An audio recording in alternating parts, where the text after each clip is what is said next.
öreg néne őzikéje, bátoralján falu szélén lakik az én öreg néném. Meleg szívű, dolgos derék, tőle tudom ezt a mesét. Őzgidácska, setes uta, rátévedt az országútra. Megbotott egy kidőlt fába, eltörött a vidalába. Panaszosan sír szerintje, arra ballag öreg néne.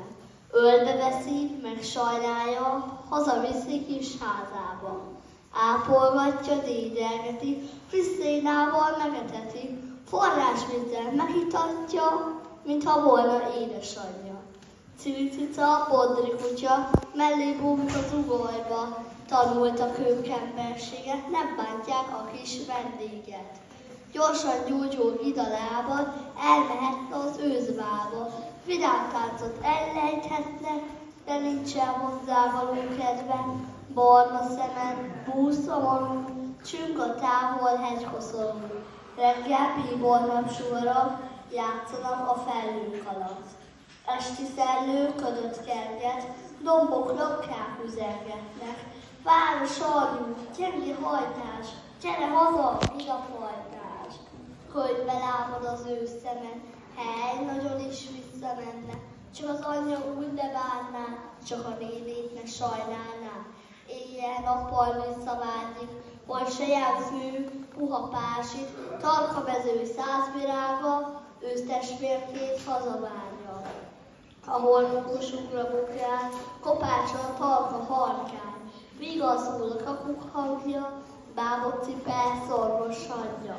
Várja a patak, várja a szellő, két jég alján futó felhő, harmadgyögyös harangvirág, madárvácskák, kékek, lilák. Öreg néne megsiratja, vissza, dehogy mégse tartja. Kiki lakjék hozzájában, őzerdőben, emberházban. Kapuig is elkíséri, visszatipeg öreg néni, és integet, amíg látja, éj boldogul, őzgidácska. Lassan lép, de csendben ballag, kaptan ajtó, zörren ablak, onnan lesi öreg néne, kis kidálya visszanézze. Haszontalan állatkája egyre jobban szaporázza, s olyan gyorsan, mint a villám, fetterem a most sziklán.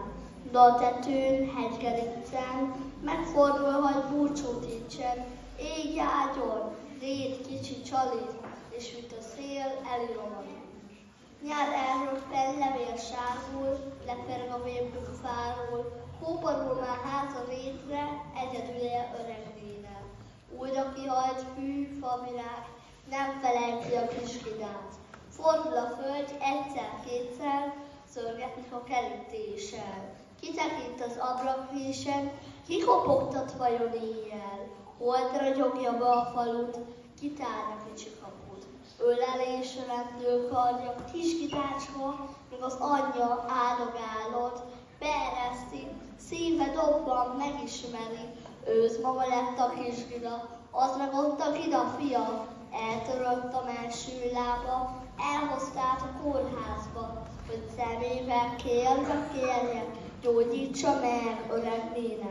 Puha gyorsba hugyolája, ne szepegjen fiacskája, s köd előtte, köd utána, belemész az éjszakába. Gida lábát két kezébe, veszi lágyan öreg néne. Meg is gyújul egy-kettőre, felbizeg a dombtetőre, és megtörjön lehull a mak, a kicsi bak hazavarlag. Mátrai falu széle, kapuban ül öreg néne. Nincs egyedül, miért is volna a fú, a fagy, sokadolva. Körülötte hidák őszek, látogatni eljönnek. Télen-nyáron, évről évre, fejük hajtják az ölében. Falu népei szereti, kedves szóval becézvetik öreg nénét, és azóta így nevezik őzanyagnak. Piros pipacs, fekvő zsája, pirít háza ablakában, nagy köcsögben, kis csuportban, szivárványszín 100 csoportban. Egyet Kák Péter hozta, másikat Kovács Gyulcsa, harmadikat Horváth Erzsi, úttörő lesz valamennyi. Vadvirágnak dalapárja, ének szóta a zeng a háza, oly vidám gyerekmúlta, nevet, sír is őzanyóka.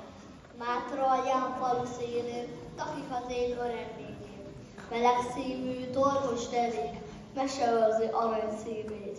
Kidálom ásós kenyérke, kalácipó apró népre. Egyszer te is légy vendége, itt a véle hússág.